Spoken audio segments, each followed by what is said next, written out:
Si vous êtes réalisateur ou vidéaste avec un stabilisateur, mais que vos prises ne sont pas aussi fluides et professionnelles que prévu, il est probable que vous commettiez quelques erreurs de débutant. Donc dans cette vidéo, je vais passer en revue les 8 principales erreurs commises par chaque nouveau réalisateur, afin que vous sachiez exactement quoi éviter. Maintenant, passons directement à la première erreur classique de débutant, se déplacer trop vite. Déplacer trop vite votre stabilisateur produit des images artificielles et brusques. Un mouvement trop rapide du stabilisateur réduit la fluidité, qui est pourtant son objectif principal.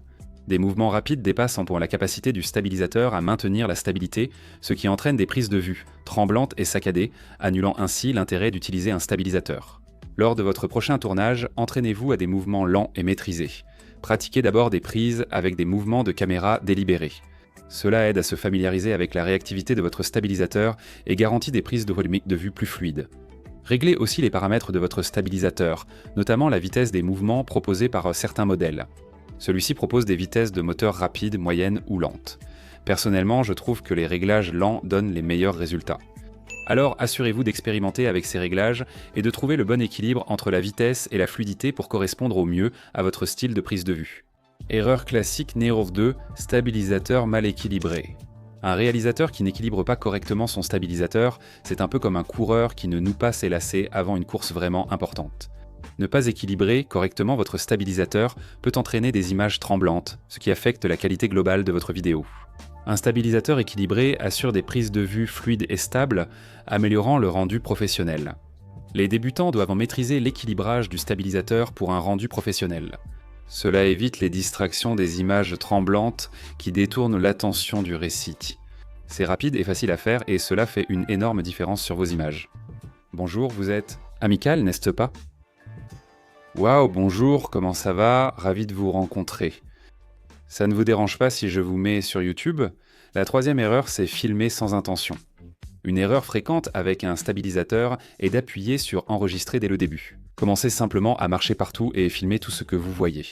Et même si cela vous donnera une image plus fluide comparée à filmer à la main sans but ni intention derrière vos plans, ça va quand même sembler brouillon et tout, le endroit. Maintenant, ces plans n'ont pas besoin d'être des plans larges. Entraînez-vous à faire des plans courts de 5 à 10 secondes mais avec intention. Prenez cette église par exemple. Quelqu'un peut enregistrer sans intention, appuyer désinvolte sur le bouton et bouger le stabilisateur. Oui, ça suffit et passez au plan suivant. Pour améliorer ce plan, filmons avec intention. Je vais commencer de plus loin avec ma caméra orientée vers le bas. Je vais lancer l'enregistrement, commencer à avancer en gardant mon mouvement fluide et régulier. Et à mesure que je m'approche, je vais incliner vers le haut pour révéler mon point focal. Un plan bien meilleur, beaucoup plus professionnel. Réfléchissez à votre plan avant d'enregistrer. Cela transformera vos résultats. Si vous voulez apprendre 10 faciles mouvements essentiels avec un stabilisateur, je mettrai un lien vidéo dans les cartes. Si vous débutez et souhaitez apprendre rapidement à filmer des vidéos cinématiques avec votre téléphone, j'ai un cours complet pour vous. Je mettrai le lien ci-dessous. D'accord, l'erreur suivante est de tout filmer au niveau des yeux. Filmer constamment au niveau des yeux avec un stabilisateur crée une narration monotone, sans profondeur ni variété.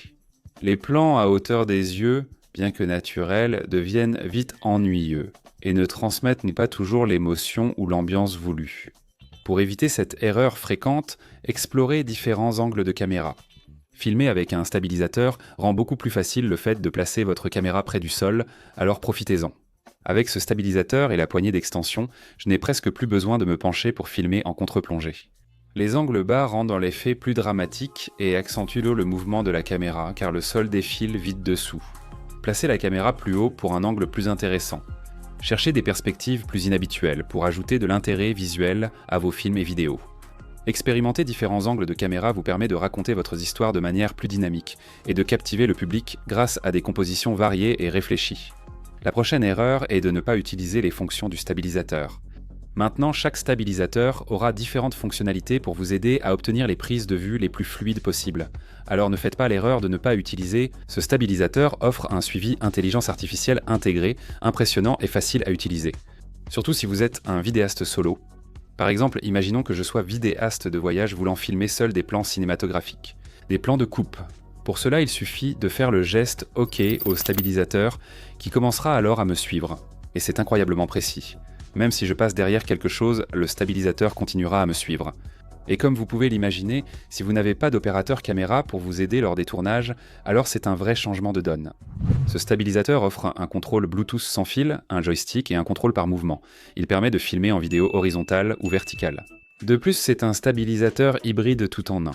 Certains stabilisateurs ne supportent qu'un seul type d'appareil photo, alors que celui-ci peut pratiquement tout accueillir. Appareil photo hybride, téléphone portable, appareil photo compact, caméra d'action. Vérifiez bien les fonctionnalités de votre stabilisateur afin de ne pas manquer ce qui simplifierait grandement le processus. La 6e erreur est de tenir le stabilisateur trop loin de soi. Un stabilisateur proche du corps rend vos prises de vue plus fluides. Tenir le stabilisateur trop loin peut nuire à la stabilité et provoquer des images tremblantes. Plus le stabilisateur est proche de votre corps, plus vos prises de vue seront fluides. Cela réduira les vibrations indésirables et offrira un meilleur contrôle. Pour de meilleures performances, gardez le stabilisateur près de vous et tenez la poignée de façon compacte et centrée. Garder le stabilisateur près de votre corps permettra d'utiliser la stabilisation naturelle de votre corps. Il y aura toujours des moments où vous devrez tendre les bras pour attraper une prise haute ou basse. Pour vos mouvements de base, comme avancer ou tourner, gardez le stabilisateur près du corps. D'accord, la prochaine erreur est de n'utiliser qu'un seul mode de stabilisateur. Utiliser un seul stabilisateur peut limiter la créativité, les possibilités et l'efficacité de votre réalisation. C'est comme acheter une voiture et n'utiliser que la première vitesse. La première vitesse est parfaite pour démarrer, mais mauvaise ailleurs. Apprenez les modes de votre stabilisateur et choisissez le plus adapté à chaque prise. Voyons brièvement les 3 modes de stabilisateur et leur utilité. Mode verrouillage. En mode verrouillage, les 3 axes sont verrouillés, et peu importe la façon dont vous bougez la main. Le stabilisateur garde la caméra fixe. Ce mode fonctionne bien pour un mouvement vers l'avant ou tout déplacement où vous souhaitez que votre caméra reste dans une position fixe. Utiliser d'autres modes de stabilisateur permet de s'adapter au mouvement du sujet. Par exemple, suivre un sujet rapide peut demander un mode différent de celui pour un sujet immobile. En mode suivi panoramique, l'axe panoramique suit le mouvement de votre main. Donc disons que vous voulez capturer une voiture en mouvement rapide, alors ce mode va vous permettre de le faire beaucoup plus facilement. Il existe aussi le mode vue à la première personne, c'est-à-dire vue à la première personne. C'est idéal pour les prises de vue d'action, car dans ce mode, les axes de panoramique, d'inclinaison et de roulis suivent tout le mouvement de votre main. Et cela crée des prises de vue dynamiques et immersives, qui reflètent les mouvements de l'opérateur. Il existe un temps et un lieu pour chaque mode, alors essayez-les. Entraînez-vous à filmer en utilisant différents modes et intégrez progressivement ces prises de vue dans votre réalisation afin de renforcer votre narration. L'autre erreur est de toujours utiliser le stabilisateur en marchant ou courant. Une erreur courante chez les débutants lorsqu'ils utilisent un stabilisateur est de penser qu'il faut marcher ou courir pour obtenir une bonne prise de vue. Ce n'est pas le cas. Parfois, utiliser seulement les bras et le haut du corps suffit et est plus efficace. Prenons par exemple ce plan de révélation depuis derrière cet arbre. Je n'ai pas besoin de marcher pour capturer ce plan. Tout se fait avec les bras et le haut du corps. On peut filmer ce plan en marchant, mais ce sera sûrement tremblant à cause du sol irrégulier et ce n'est pas nécessaire.